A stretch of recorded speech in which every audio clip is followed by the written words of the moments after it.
What's up for November? A lunar eclipse, the moon and planets, and the Leonid meteors. A total lunar eclipse is on the way to provide a little celestial magic early on the morning of November 8th. The eclipse will be visible to viewers in North America, the Pacific region, Australia, and Eastern Asia, anywhere the moon is above the horizon while the eclipse is happening. For observers in the eastern time zone of the US and Canada, the partial eclipse begins a little after 4 a.m.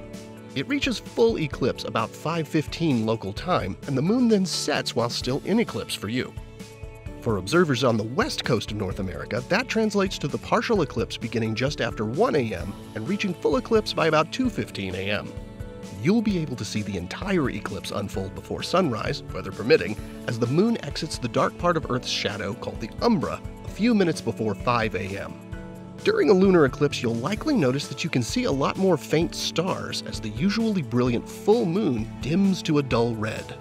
And during this eclipse, viewers with binoculars can spy an extra treat. The ice giant planet Uranus will be visible just a finger's width away from the eclipsed moon. Check your local details to find out if the eclipse is visible from your area, and find lots more eclipse info from NASA at the address on your screen. In the pre-dawn hours of November 11th, you'll find the moon directly between Mars and the bright bluish star Elnath. Elnath is the second brightest star in the constellation Taurus after reddish Aldebaran, and it forms the northern horn of the bull. You'll find that Elnath is about the same brightness as the star Bellatrix in nearby Orion, where it forms one of the Hunter's shoulders. On November 20th, in the hour before sunrise, look to the southeast to find a slim crescent moon hanging right above the bright bluish star Spica. It's a giant star, 10 times the mass of our Sun and 12,000 times more luminous. Fortunately for us, it's located 260 light-years away.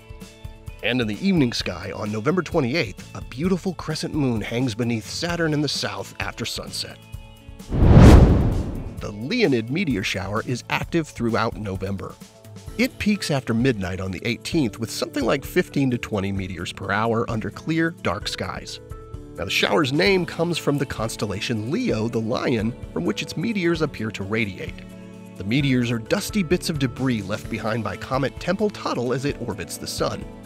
This comet was actually discovered twice independently.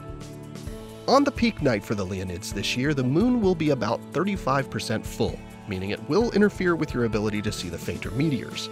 However, Leonid meteors are often bright, with trails, also called trains, that persist for a couple of seconds after they streak across the sky. And while the moon will be rising in the east with Leo around midnight, it's actually better to view the sky away from the meteor's apparent point of origin by lying back and looking straight upward, as any meteor trails you see will appear longer and more spectacular. Here are the phases of the moon for November. Stay up to date with all of NASA's missions to explore the solar system and beyond at nasa.gov. I'm Preston Dykes from NASA's Jet Propulsion Laboratory, and that's what's up for this month.